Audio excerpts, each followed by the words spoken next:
Olá, querido. Deixa eu ver. Olá, minha querida. Tudo bom? Tudo bom, Como Major? vai, Jefferson?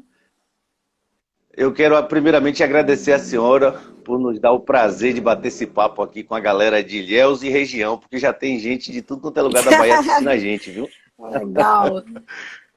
Ele é... Quero agradecer de coração a senhora, porque eu sei que a sua agenda está muito corrida e eu sei que a senhora teve um carinho especial por a gente, por permitir também esse bate-papo.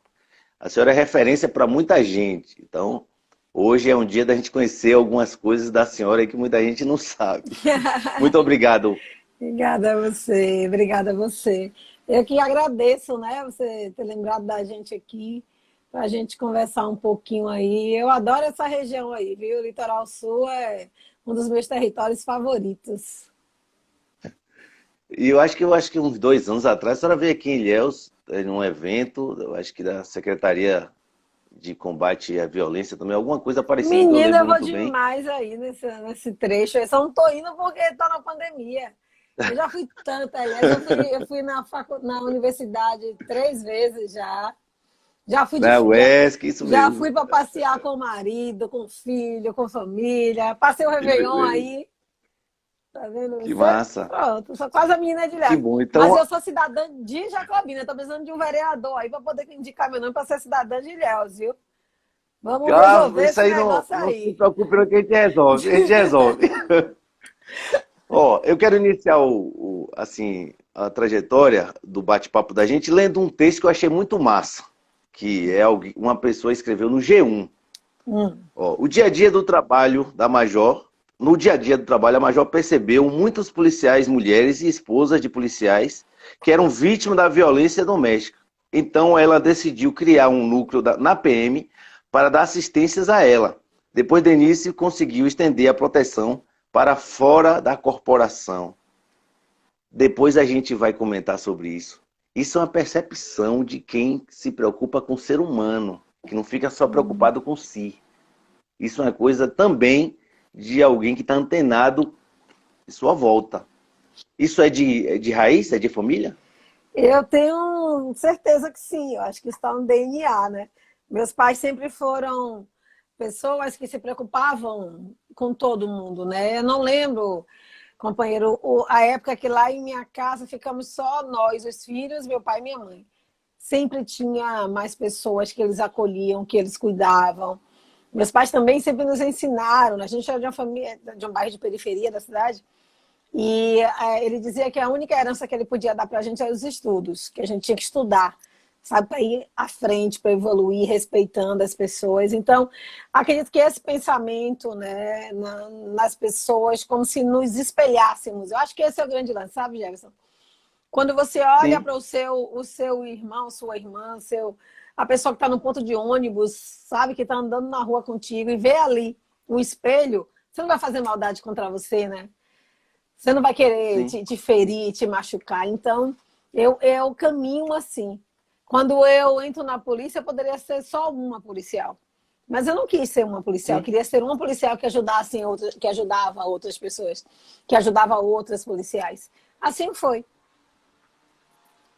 E eu assim, quem escreveu esse texto estava muito inspirado porque, assim, eu acho, do meu ponto de vista, que materializou uma pessoa com a percepção aguçada, né? A senhora poderia muito bem tocar sua vida, Sim, né, sim. como eu acho que todos nós fazemos normalmente, mas a percepção, a senhora é uma psicóloga antenada, porque eu conheço algumas psicólogas que se você for no escritório, ela vai te atender perfeitamente. Mas se tiver no dia a dia, parece que ela despluga.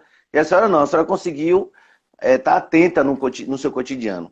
E eu queria parabenizar, mas eu queria também que a senhora contasse um pouquinho da sua trajetória lá atrás, na escolha das suas profissões, terminando o ensino médio, qual o caminho, o que te influenciou, porque tem muitos jovens e jovens que estão nos assistindo Sim. e na idade de escolhas, né? Salvador, Ilhéus, região, estão na idade de escolher caminhos. O que marcou a senhora para também escolher o caminho de uma profissão tão maravilhosa que é a segurança pública e as suas referências?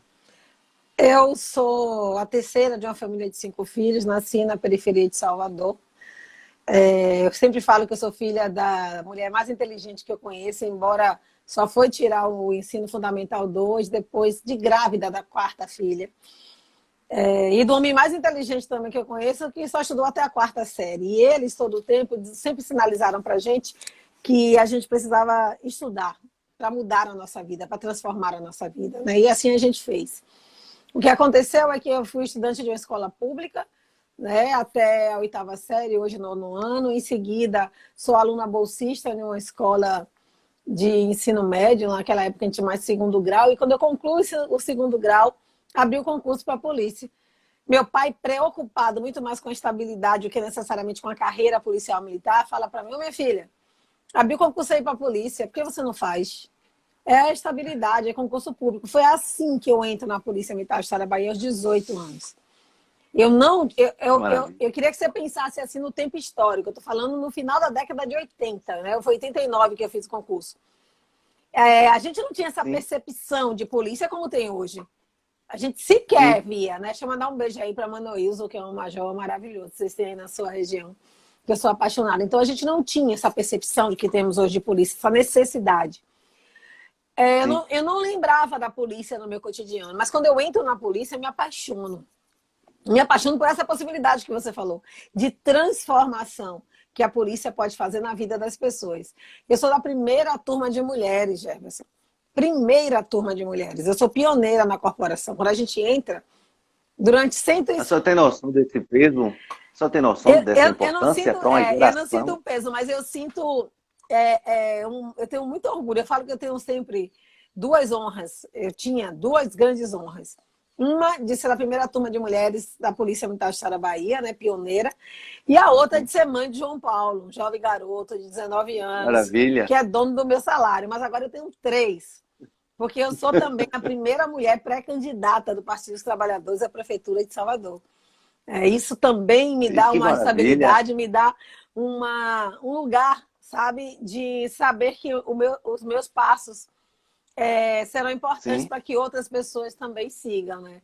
Então eu entro na polícia... Me permita uma coisa. Várias. Alguém falou aí nos comentários aí que a sua participação no processo eleitoral é o reencontro de Salvador com a sua ancestralidade. Eu acho que é muito presente isso na sua trajetória de vida, na sua luta. Também. E Salvador é uma cidade, a maior cidade negra fora da África, que nunca elegeu uma pessoa negra. Salvador nunca elegeu uma pessoa negra como seu prefeito ou sua prefeita, né? Tem essa possibilidade agora, tem essa oportunidade agora, e a gente vai fazer valer essa questão. Então, continuando o que você me disse, você me perguntou, então eu entro na polícia, sou da primeira turma de mulheres, e a primeira turma entrou, era de praças, eu sou da primeira turma de sargento. Sim. Completei 30 anos de serviço, agora eu tenho mais tempo dentro da polícia do que fora dela, viu, Jefferson? E aí, que beleza.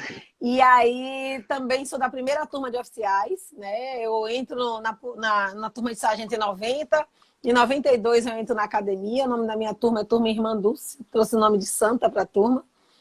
Depois, que maravilha. Eu faço o curso de psicologia, pós-graduação em direitos humanos, mestrado em gestão de direitos humanos, e hoje eu estou me doutorando pelo NEIM, um núcleo de estudos interdisciplinares sobre mulheres, gênero e feminismo. Eu sou, na verdade, um mosaico. Eu sou feita de várias questões. Eu sou a psicóloga, eu sou a mãe, eu sou a irmã, eu sou a filha, eu sou a companheira, sabe? Eu sou a policial militar, eu sou um mosaico. E eu acho que toda essa concepção, tudo isso, me trouxe até o hoje, né? E eu gosto de tudo isso que eu pude viver e experimentar. Acho que você também, assim, eu estava lendo sua bio, vi que você é um menino que desde cedo já sabia o que queria e emprestou. Não, mas você desde cedo já sabia o que queria e emprestou sua força, né, para tudo isso. E é fascinante quando a gente sabe o que quer, quando a gente se esmera para conseguir e segue. Eu costumo falar que eu sou estudante da escola da vida, porque a gente aprende. Eu já tive uma experiência, que depois a gente vai tocar nesse assunto, a experiência na área militar. Eu sou até hoje apaixonado pela minha fase militar. Eu servi na Base Naval de Aratu, na Marinha do Brasil. Uma fase maravilhosa. Inclusive tem uma galera que entrou aí, eu quero mandar um abraço aos amigos, doutor Lismar Uzeda, que está na área aí, daí de Salvador. Tem uma galera boa nos acompanhando. Eu queria pedir para a senhora falar um pouquinho Se naquele início, no preparatório para CPM, a senhora teve alguma dúvida do que a senhora queria, a senhora estava se organizando no estudo, que isso aí é comum, né? O jovem, ficar na dúvida se é isso mesmo que quer. Fala pra gente um pouquinho, Já, porque a senhora está sendo luz aqui. eu Muita era, gente está te observando. eu era uma garota, olha, eu sempre quis ser psicóloga, sempre. Isso era uma coisa Sim, que sim. eu tinha escolhido na minha tenra infância. E É um eu, sonho meu também. eu sempre dá tempo, vai fazer.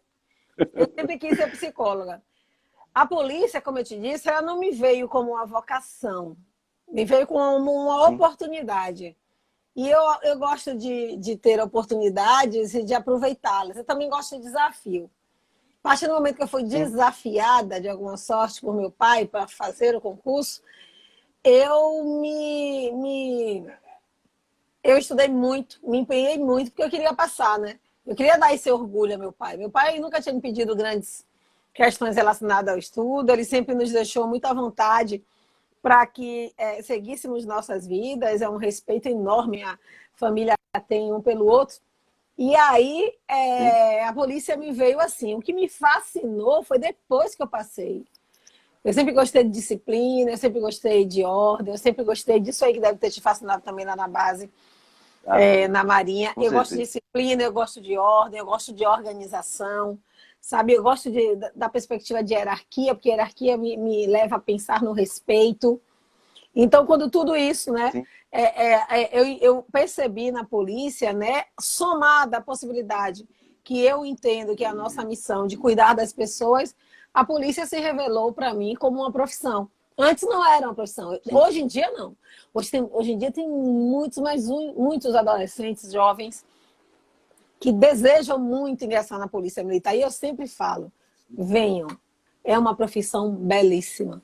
Venham centrados, entendendo a real missão que essa corporação tem. Primeiro, porque eu acredito que é uma corporação belíssima. Segundo, que é um exercício Verdade. de profissão. Um exercício de profissão maravilhoso. É muito lindo quando a gente jura que vai proteger a sociedade, mesmo com o risco da nossa própria vida. É. A gente São verdadeiros heróis, né? a gente está Os heróis. abrindo mão do bem, o bem mais precioso que a gente tem, para poder exercer nossa profissão. Então, é algo lindo demais, fantástico demais, eu me emociono sempre.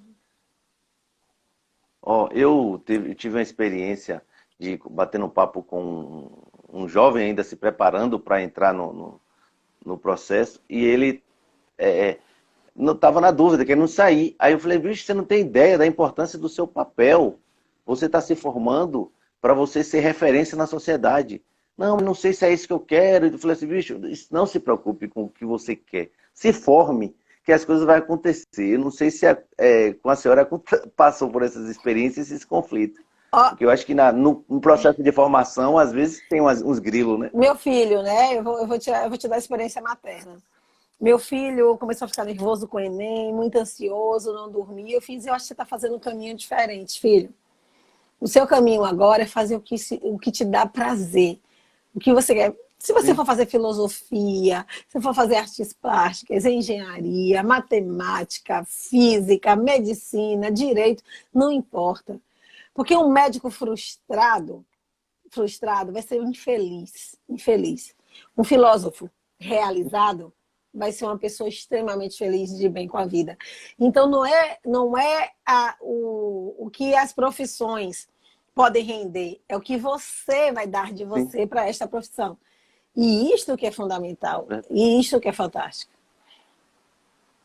E, assim, antes de entrar no tema principal, eu gosto de dizer o seguinte, que tem segurança, tem profissões que são verdadeiros heróis no dia a dia da população. E o profissional de segurança pública, aí já engloba todos os profissionais, do policial militar, ao policial civil, ao federal, ao agente penitenciário, guarda municipal, o agente de trânsito.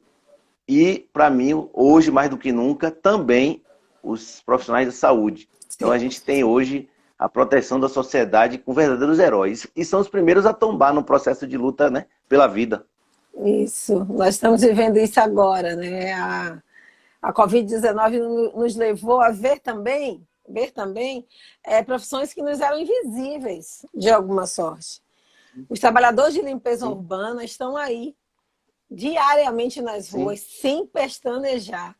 A gente sequer percebia o que estava acontecendo ali no nosso entorno. Rodoviários, sim, é uma categoria que nós percebemos, mas não dávamos a eles também essa importância e essa abnegação. Eles estão ali, sob o risco iminente do contágio, mas estão. Então, profissionais de segurança pública, claro, já me solidarizo com todas essas profissões e agradeço também, viu? Agradeço o fato. Jornalistas também estão aí, sabe, trazendo para a gente informação, notícias. Para mim, é fascinante, né? Fascinante. Verdade. Agora eu queria entrar num tema principal, pedindo à senhora para a senhora falar um pouquinho de como iniciou essa ideia maravilhosa de defesa das mulheres usando o aparato institucional. Conta para nós aí. Bom, eu entrei, sendo da primeira turma de mulheres da Polícia Militar, eu entendi que essa história tinha que ser escrita por nós. E essa história, nós somos história, somos o legado, mas também temos que ser o futuro. Então, em 2006, eu e Cláudia Amara, a gente constrói a proposta de criação do Centro Maria Filipa, núcleo de gênero dentro da Polícia Militar. Até aquela época, único no país. Até hoje é um único no país. Você ter dentro da Corporação Policial Militar um núcleo de gênero. A partir daí, nesse processo, nós vamos dialogar, nos aproximar da rede de enfrentamento à violência contra a mulher. Olha, o Centro Maria Filipa nasce no mesmo ano da Lei Maria da Penha. Esse olhar como representante da polícia junto à rede me faz entender que a Polícia Militar precisava ser, de fato, membro desta rede, estar na rede, dialogar com esta rede.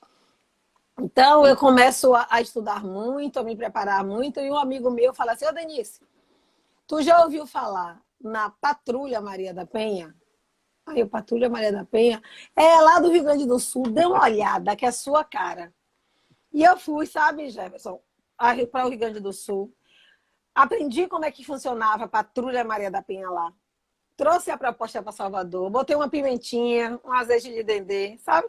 Se tivesse aí, ia botar um chocolatinho, botava um chocolatinho de ingresso, para poder dar um docinho diferente. E aí, depois disso, nós conseguimos dialogar. Na época, era a secretária Vera Lúcia Barbosa, que estava na Secretaria de Política para as Mulheres, com o secretário Maurício Barbosa. À época, também, o nosso comandante-geral Coronel Castro, nós começamos a dialogar muito sobre isso. Com a virada, o governador Rui Costa determina a entrega da Ronda Maria da Penha à população. E no dia 8 de março de 2015, a Ronda Maria da Penha começa a atuar na cidade de Salvador. Aí deram um projeto piloto. Um projeto que ia pegar apenas o subúrbio ferroviário de Salvador. Mas, na verdade, não durou nem um mês isso. Depois de um mês, nós já estávamos por toda a cidade. A Ronda Maria da Penha ela vai trabalhar com mulheres em situação de violência doméstica e familiar que tenham medida protetiva de urgência deferida. O que é isso? Aquela mulher que teve a coragem de romper o ciclo do silêncio, de dizer que não queria mais, de ir à delegacia, fazer o registro e solicitar a medida protetiva. Já aviso para todo mundo que está acompanhando a gente agora. A medida protetiva de urgência ela não é oferecida à mulher. Não é algo que está na vitrine. A mulher pode dizer... Alguém pode dizer, ela não quer levar, não? Não, a mulher tem que solicitar, ela tem que pedir essa medida protetiva. Ela vai chegar e falar para o delegado, para a delegada, para o agente, eu preciso da medida protetiva, senão eu vou morrer. Pronto, a partir daí, quando ela recebe essa medida protetiva, nós vamos entrar nessa lacuna que existia. A mulher tinha medida protetiva e o agressor continuava ameaçando, continuava agredindo. A Ronda Maria da Penha entra aqui no meio. Ela entra no meio para dizer a este homem, não que vai prendê-lo, vai dizer que vai defender essa mulher. Se para proteger a mulher nós precisarmos prender ele, nós vamos fazê-lo. Mas a lógica é que ele entenda que não é para se aproximar. A gente tem um problema muito sério com violência contra a mulher, viu? Que os homens, a cultura foi dizer aos homens em algum momento que as mulheres eram posse deles.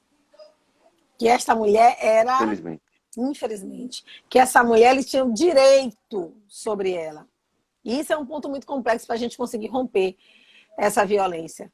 Eu sempre trabalhei na Ronda Maria da Penha para ser desnecessária, Jefferson.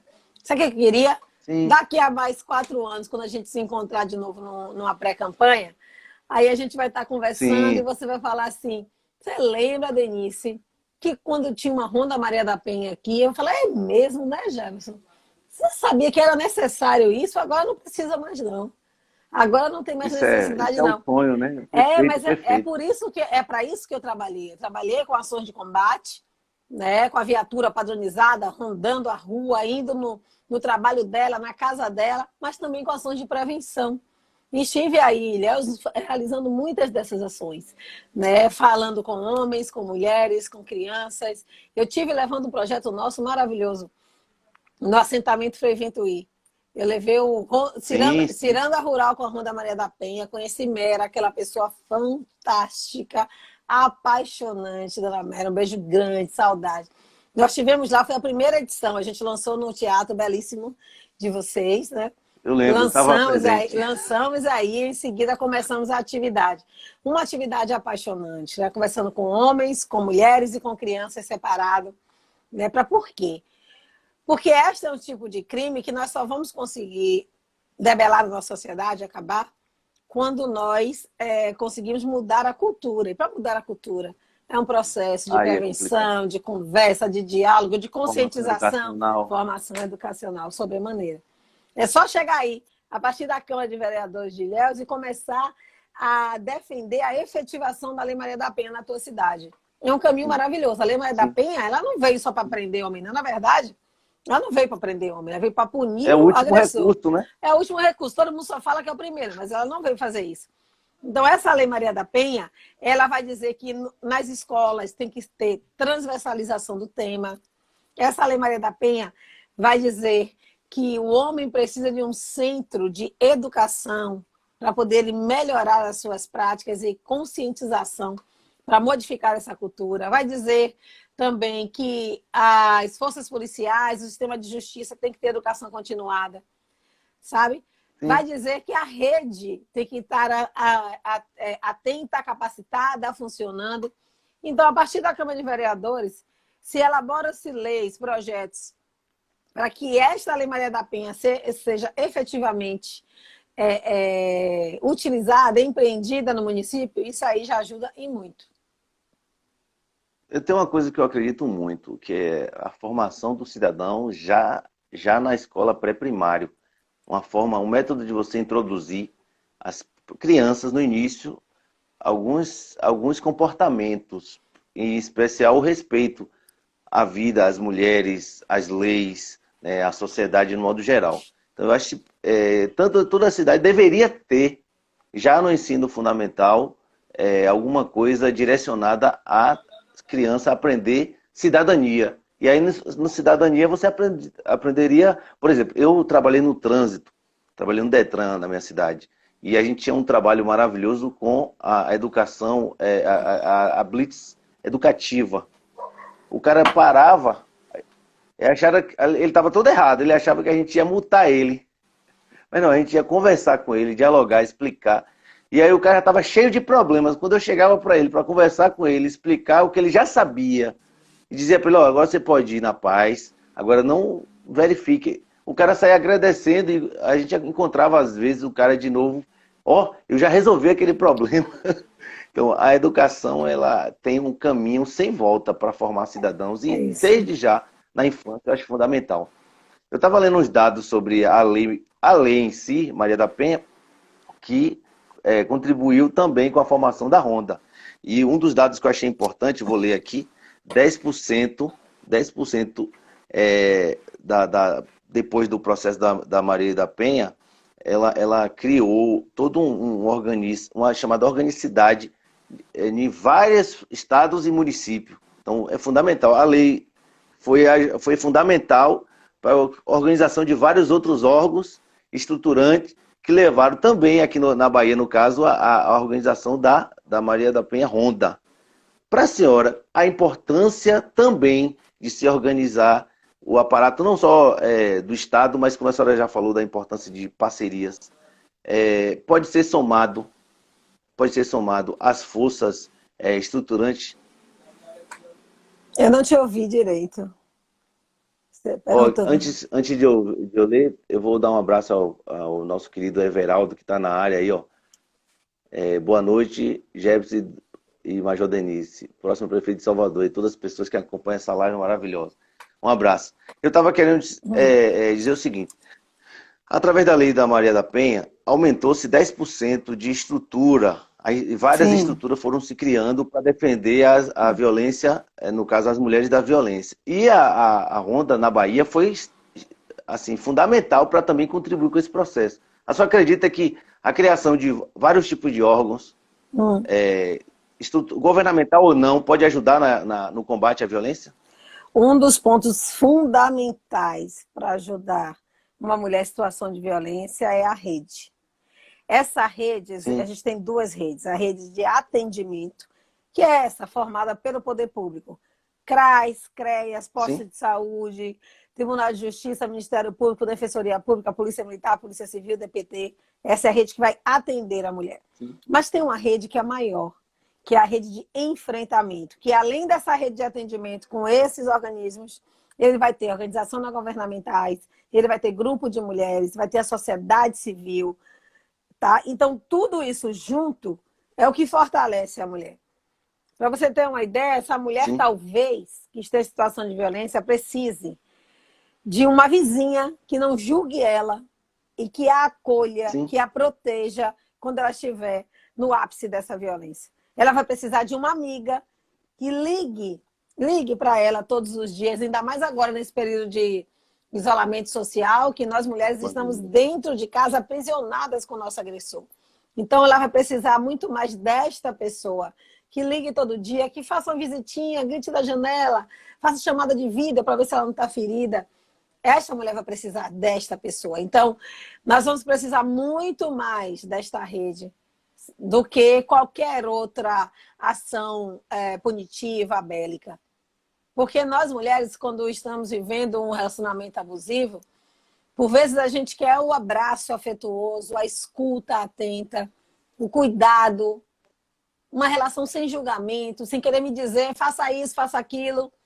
Porque existe um ciclo sim, da violência que vai relacionar ações como apaixonamento, tensão, sim, agressão, reconciliação, apaixonamento de novo. E quando a mulher ela diz, ela perdoa o seu agressor, é porque ela de fato acredita que ele vai mudar. Então, quando você falou toda essa rede aí, a rede sim, civil organizada, a rede de políticas públicas do poder público, grupo de pessoas do núcleo social dessa mulher. E sim, tudo isso é fundamental. E do homem também, viu? Que a gente está aqui conversando, nós sim. vamos Tem aproveitar até. os homens que estão aqui para que eles entendam que eles fazem parte desse enfrentamento. Porque você está conversando, por Sim, exemplo, com um amigo seu que chega e fala assim, rapaz, estava lá com aquela mulher, ela começou a me gritar, eu empurrei ela caiu lá e saí. Aí tem gente que vai dar lamentável. risada. Tem gente que vai dizer assim, pô, você bota pra lá mesmo, você é retadão. Se os homens continuam fazendo isso, vai manter o comportamento. Então ele Isso. sempre vai agredir, sempre vai dizer. Ele vai dizer que ele que é o danado, ele que bota para lá, ele que domina em casa, quem manda na minha casa sou eu, essa mística de querer dizer que alguém tem que mandar em uma relação. Em uma Sim, relação existe amor, sim, companheirismo, sabe, solidariedade, proteção mútua. Não sim. existe um que está maior ou mais forte que o outro. Então, os homens, Sim. eles precisam mudar esse comportamento. A gente tem um projeto muito legal Verdade. chamado Ronda para Homens. Nós fomos a primeira polícia militar do país a receber um selo de práticas inovadoras no enfrentamento à violência contra a mulher. Foi um projeto capitaneado pelo sargento Dejaí e o cabo Cirqueira, agora é só o sargento Dejaí. Para você ter uma noção, o sargento Dejaí ano passado ganhou um prêmio nacional, o prêmio Viva, pelo trabalho que ele desempenha na Maravilha. categoria Ele por Elas, né, de como um policial militar pode doar seu tempo, seus estudos, sabe, sua inteligência para poder transformar a vida de outros homens nesse enfrentamento. Então, essa rede aí, envolvendo todas as pessoas, ela é fundamental. Ó, aqui em Ilhéus tem um trabalho muito bem feito Projeto Mulher para Mulher, daqui, uma das líderes é Fabiola Gil, ela está aqui na live, mandar um abraço para ela, rede de apoio a mulheres vítimas da violência doméstica, de vulnerabilidade social, presente na live. Oi, Fabiola Gil, forte abraço. Fabiola! Beijo, Fabiola. Continua, hein? Firme e forte. E Flávia Ramos também, nossa amiga querida, está sempre fazendo belas lives. Eu até acompanhei a senhora fazendo a live com ela. Um forte abraço. Flávia, adorei, Flávia. Como eu gostei de bater papo com você. E olha que é tarde a live Ela, dela, viu? A live dela não, agora está mais cedo. Menina, A senhora pegou mais peguei cedo. mais cedo. Graças a Era Deus. meia-noite. Era meia-noite. Eu falei, mentira. A live com ela, eu tinha. Às vezes eu dormia, acordava e ainda estava. Não, era uma live infinita. Lives infinitas. Teve uma convidada lá que começou assim, meia-noite, né? E dava 1 hora, eu acordava e dormia e estava live. Eu falei, meu Deus do céu, eu acordei, eu tô sonhando. Ela quase Teve faz horas isso comigo. Minha salvação foi que eu tinha uma agenda bem cedinha aí. Minha coordenadora tá aí também. Fábia Reis estava aqui com a gente. Beijo, Fábia, coordenadora querida. Um abraço. E Fábia falando, lembre-se que amanhã tem. Aí Flávia fazia, não, eu sei que a senhora tem agenda, então a gente só vai ficar mais 10 minutinhos. E assim, mas é uma mulher maravilhosa. Ela é daqui da região de Itabuna, mas está na base de Salvador aí também. Sim, ela tá aqui Um pertinho, abraço. tá aqui. Tá pertinho ela mesmo. Eu quero mandar um abraço pro meu amigo querido. Ele é um bocado de coisa. Ele é policial militar rodoviário, instrutor de escola, autoescola, um cara show de bola. Milks foi meu colega de marinha, tá na área. Tô dizendo que tem uma galera massa nos acompanhando da Polícia Militar aí também. Um beijo no coração de todos vocês, viu? Sou fã dessa galera massa. Que massa. Agora, voltando um pouquinho para Flávia, assunto para o nosso papo. Temos muito assunto mesmo, Flávia, muito. Dá para ficar o dia inteiro. Flávia, é verdade, a Flávia é show de bola.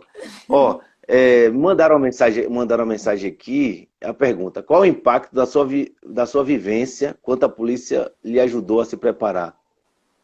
A polícia é importantíssima. A polícia é importantíssima, assim, na minha existência. Como eu falei, né? Eu sou um mosaico, na verdade. Tem muito de organização, sabe? Eu sou muito mais metódica após a polícia, disciplinada. Minha coordenadora, Fábia, tá aí, né? Já mandou um bocado de beijo pra gente aqui. Ela sempre fala disciplinada, mas essa polícia me disciplinou muito. E quando você é uma profissional com disciplina, com método, sabe? Entendendo a lógica das relações também que te circundam, você vai ser sempre uma profissional melhor, mais aplicada, mais determinada também nas suas missões. E eu sou uma mulher, eu sou assim, missão paga, missão cumprida, né? Se a pessoa me der uma missão, tenha certeza que eu vou fazê-la da minha melhor forma impossível, viu? Então, a polícia me deu esse caminho, me deu esse lastro aí para seguir. Isso é bom demais. Eu estava lendo outra coisa mais atual. Eu acho que quem foi da Major Flávia que disse. Ela disse assim: apesar da pandemia, a Ronda não parou. Alerta para subnotificações. A PM tem criado alternativas para facilitar as denúncias. Eu quero até mandar um abraço para a Major Flávia. Achei muito interessante essa fala dela. O que a senhora acha desse processo de alternativas? Porque o agressor, ele é presente, então a mulher fica reprimida, né? Olha, nós precisamos... eu falei com você até. Nesse processo, nós precisamos romper com os estigmas culturais.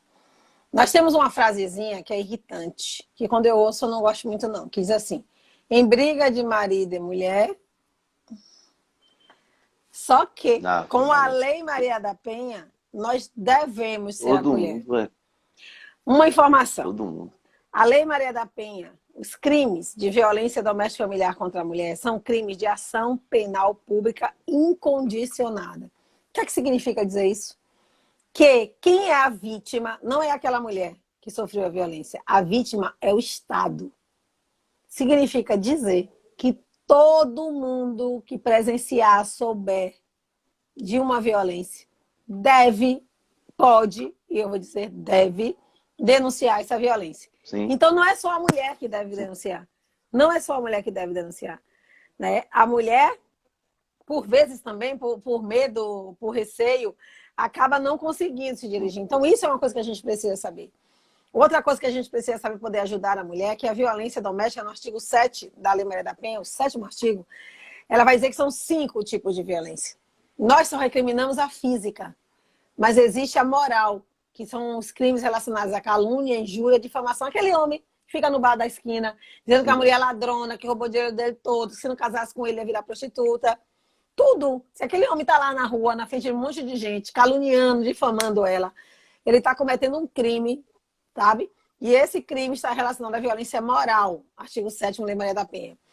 Quando este homem rasga documento, toma cartão do Bolsa Família, cartão do auxílio emergencial, quebra celular, quebra móveis, rasga as roupas dela, toma o carro dela para si, o nome desta violência é patrimonial. Quando este homem obriga a mulher a ter relações sexuais, obriga que ela assista ou pratique relações sexuais com outras pessoas que ela não quer, por exemplo. Não deixa que ela tome remédio contraceptivo, anticoncepcional.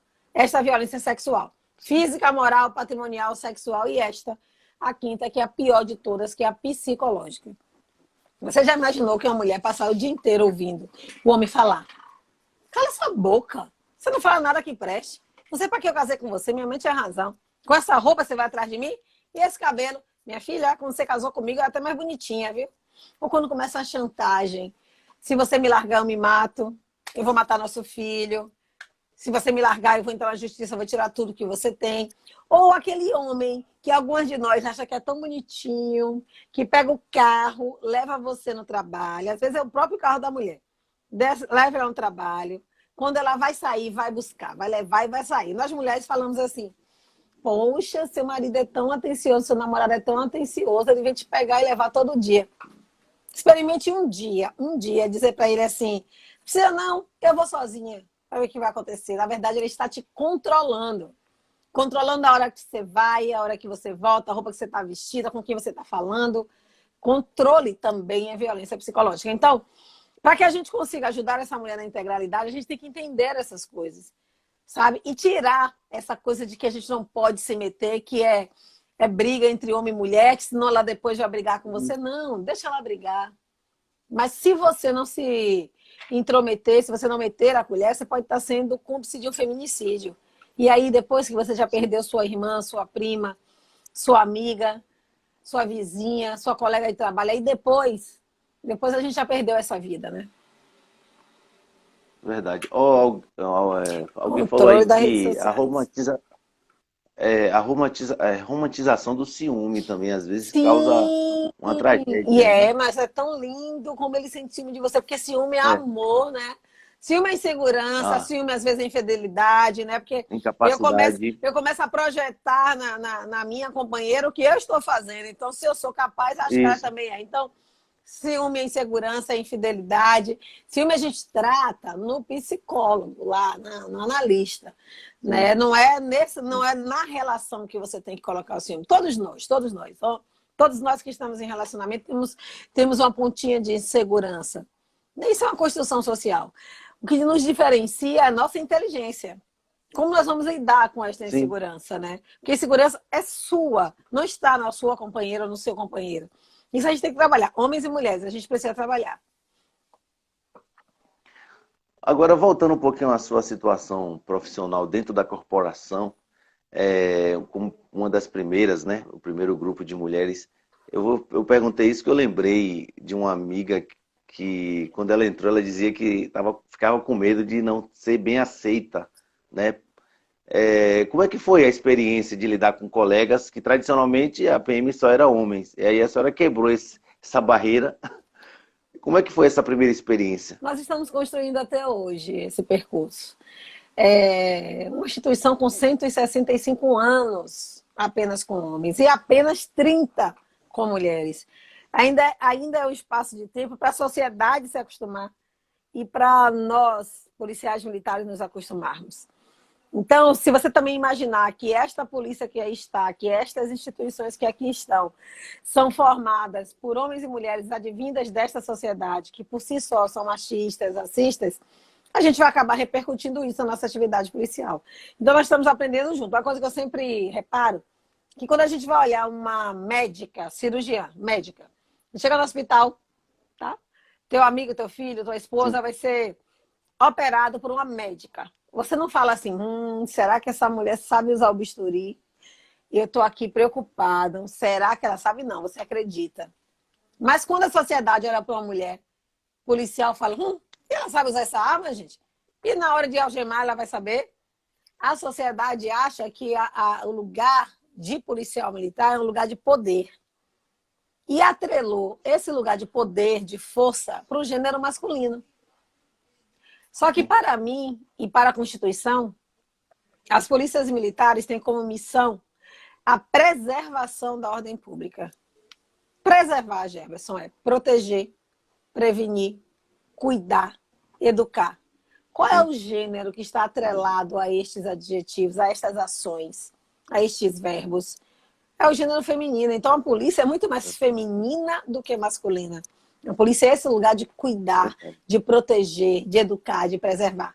Então, nesse lugar aí, durante esse percurso, eu fui construindo a minha história, mostrando a minha aptidão profissional, a minha competência, não permitindo que as pessoas colocassem em mim os preconceitos deles, porque o preconceito está em você, em mim, na pessoa. Tá? Quando eu olho para alguém e estou ali falando que aquela pessoa é alta, baixa, gorda, preta, gorda, quando eu faço isso, isso está em mim. A pessoa está muito bem, obrigada com a vida dela. Eu, enquanto profissional, sei exatamente minha capacidade técnica, sei exatamente a força que tenho, sabe, enquanto participante dessa corporação. Então, se alguém tentou, durante esse percurso, me demover disso, tirar de mim essa capacidade, tenho certeza que não conseguiu. Isso é perfeito, sua autoestima, viu? Eu acho massa isso. Suas falas sempre bem conectam. E a doutora Larissa Moutinho de Itabuna tá aí, falou uma palavra muito, muito firme, virou sua fã também, viu? Um abraço ao nosso amigo Val, que está nos acompanhando, Milks. Ó, eu quero pedir perdão, meus amigos, que a gente não está podendo estar citando, porque tá entrando muita gente, é muito bom, né? Mas eu quero dar a fala para a nossa convidada para ela nos dar aula, né? Que as falas dela é um verdadeiro seminário. Eu queria que a senhora falasse um pouquinho também dessa relação da mulher PM com as crianças. Eu já vi assim, o cuidado que tem. É claro que os homens também têm, mas é diferente, né? Aquela relação com as crianças.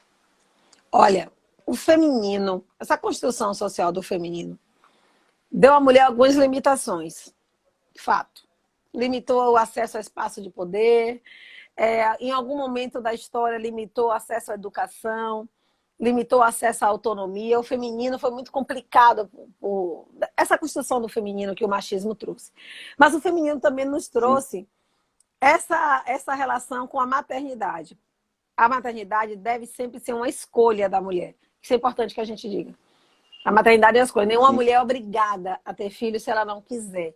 Então, a maternidade é uma escolha da mulher. E se escolhendo essa maternidade, esse feminino trouxe para a gente essa aptidão. Então, quando uma criança olha para uma policial militar, ele vai ver ali esse reflexo da maternidade. Ele vai ver ali naquela mulher uma possibilidade de chegar e ser acolhido, protegido. Aquela história que eu falei, né, da polícia ser feminina. De ser protegido, de ser acolhido, de ser cuidado. Então, as crianças vão acabar nos direcionando. Existem homens que fazem isso, fazem muito bem. A gente tem o ProERG, né? Um programa de erradicação de drogas nas escolas, que é fantástico, fenomenal. E tem muitos policiais militares que lá estão e fazem isso muito bem. Mesmo porque, quando nasce um filho, nasce uma mãe e um pai. É importante que a gente diga isso. Então, meninas, se quando vocês casarem tiverem filhos, já casaram, não fale que seu marido lhe ajuda, não. Porque o marido não ajuda, ele cumpre a missão dele. Meu marido é ótimo, ele me ajuda, ele troca a fralda quando eu estou ocupada, ele dá banho do menino. Não, é a missão dele, porque ele também faz parte, né, daquele envolvimento, daquela criação, daquela educação. Tá? Então, os homens também estão neste lugar de afetividade e devem ser vistos como este elo de ligação entre o caminho da paz, não como repressores tão somente. Nós estamos construindo esta nova polícia militar desde 1997. O coronel Anselmo tem uma frase que eu acho bacana, que ele cunhou como símbolo da instituição, que é PM e comunidade na corrente do bem. Essa corrente, né, que é feita de elos, São elos muito seguros e que são elos de afetividade. Cuidar, proteger, passa pela afetividade. A senhora falando aí da Proeb me fez lembrar na época de colégio, lá no ensino básico, quando ia a PM lá visitar para falar da violência. Eu estudei em um colégio aqui na cidade chamado Diocesano, era ligado indiretamente à Igreja Católica, e o professor Manuel Renato, que era um vereador na cidade, era um educador, que ele levava a Polícia Militar para fazer duas coisas: falar sobre drogas e a banda de música para tocar, e sempre em épocas diferentes. E assim, foi o primeiro momento que eu ouvi sobre drogas e me ajudou muito isso. O trabalho da PM nas comunidades, nas escolas, ela eu acho, fantástico, fundamental e necessário, né? Todas as escolas deveriam ter essa conectividade com a PM.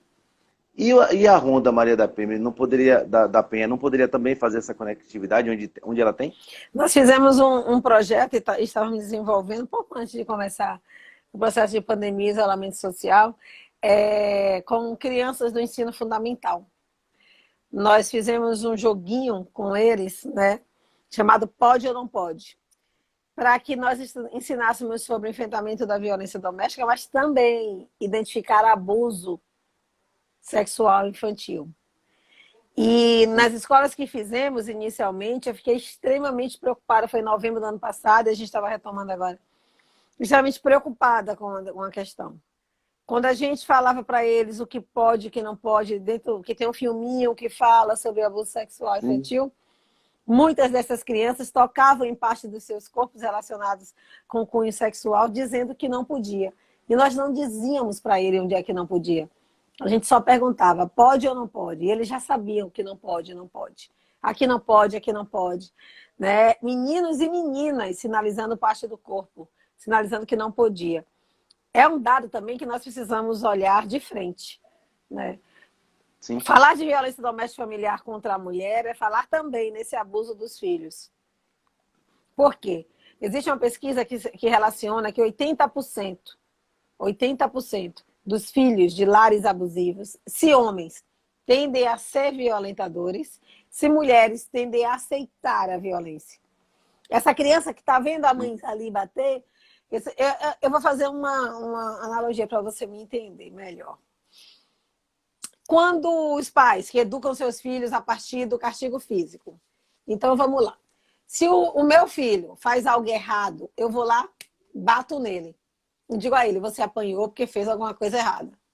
Não é isso? Então, sim, quando o meu filho me vir batendo na mãe dele, na cabeça dele, o que é que está acontecendo? Minha mãe fez alguma coisa errada. Quando o meu filho chegar na escola e achar que o coleguinha fez alguma coisa errada com ele, pegou alguma coisa dele, qual é o jeito que ele aprendeu de resolver? Meu pai diz que quando faz alguma coisa errada, eu bato. Aí ele bate também na escola.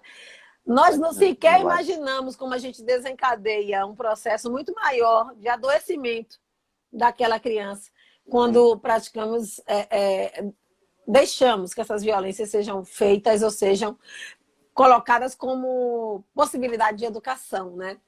Então, a Ronda Maria da Penha, ela foi atuar com homens, mulheres e crianças de forma separada, de forma junta, dentro da linguagem de uma metodologia específica para cada um. Né? E assim que acabar a metodologia, acho que a Major Flávia vai retomar esse projeto, quando as aulas começarem, vai acabar a pandemia, isolamento social, a gente vai retomar. Mas temos sim que conversar com todo mundo, em todas as faixas etárias, a pessoa idosa, adulta, juventude. A gente tem um projeto para adolescentes, que é a partir de uma cartilha, já recomendo a todo mundo, viu, quem tem filho, chamado Namoro Legal, do Ministério Público de São Paulo, está disponível na rede, né, na web. Bota lá no Google, Namoro Legal, ela vai aparecer. Baixa para ler, ela dá dicas sobre como identificar relacionamento abusivo durante o namoro. Isso é para adolescentes. Porque muitos dos nossos adolescentes já começam as suas relações afetivas a partir do relacionamento abusivo, da posse. Me dê a senha. Eu até vi aqui alguém fazer esse comentário, homem que pede namorado que pede a senha de rede social. que manda colocar foto no perfil junto, que quer que a rede social seja junto, sabe? Então, Sim, assim, nós somos nós temos nossa autonomia, nossa identidade, nós precisamos preservá-la. verdade. Não quer dizer que eu lhe ame menos, não quer dizer que eu lhe ame mais. Não é essa a Verdade. lógica, não é esse o debate. O que quer dizer é que eu me amo e eu preciso me amar Sim, até para amar alguém. Eu preciso me respeitar até para verdade. respeitar alguém. Esse é o caminho. Namoro legal, joga aí. É uma caixinha do Ministério Público de São Paulo. Legal. Ó, quero mandar um abraço pro nosso amigo Miquinho, que está nos acompanhando também. Ele estava em Lauro de Freitas, mas está de volta a Ilhéus. Ele estava mandando um abraço aqui pra gente. E falta 7 minutos, eu quero otimizar esse tempo para a gente poder explorar mais do que a senhora tem de conhecimento. Essa relação, no caso, eu lembrei agora de uma frase de um poeta negro, Carlos Assunção. Ele dizia o seguinte, que enquanto não combatesse o racismo, a sociedade ia estar se automachucando. E eu posso dizer que serve também para, enquanto a sociedade não compreender que tem que acabar com a violência doméstica, ela está se machucando também, porque você está machucando a mãe, o pai, né, a irmã, no caso, não pode ficar essa briga entre seres. São todos uma família, né? Então essa compreensão é necessária. Quero mandar um abraço ao meu professor Ednei, meu presidente do PT de Ilhéus, um forte abraço, está nos acompanhando aí, é o professor Sérgio, tem uma galera boa aí, viu, acompanhando a gente. Para a senhora, a sociedade precisa compreender o papel do combate à violência doméstica de forma institucional? Olha, na época do presidente Lula, o Plano Nacional de Política para as Mulheres, ele trouxe a palavra enfrentamento à violência contra a mulher. E a palavra enfrentamento, ela tem duas ações. Uma é do combate, que é necessário, que é preciso, só que não pode ser a prioridade neste processo, porque já está comprovado que o encarceramento de seres humanos em nada resolve. O Brasil é um país muito penalista. Tudo no Brasil recai no Código Penal. Ou então em alguma multa, em qualquer outro código que apareça. Então, as pessoas deixaram de usar telefone celular quando dirigem, não porque entenderam que não podem usar o telefone celular enquanto dirigem, é com medo da multa. E aí a gente teve que aumentar a Uma multa, multa. aumentar a multa, aumentaram. As pessoas deixaram de beber enquanto dirigem, não porque elas entenderam que o álcool retira o reflexo, pode aumentar o número de acidentes, não. É porque elas temem a multa. Se a gente fizer essa lógica, a gente não vai gerar aprendizado, não vai gerar mudança comportamental.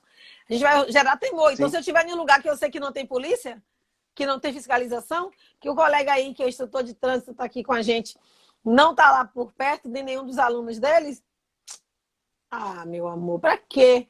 Eu vou tomar minha cervejinha, vou falar no celular assim e vou seguir. Porque você não modificou o comportamento. Você pega uma via dessas aí, 80 km por hora, porque os engenheiros de trânsito sinalizaram que aquela velocidade era ideal para aquela via. Mas as pessoas vêm a 200, quando chegar no radar, freia. Porque elas não entenderam a lógica. Então, nós vivemos nessa cidade, nessa sociedade. O combate pelo combate não cria, não modifica o comportamento. Não modifica o comportamento. O que é preciso fazer?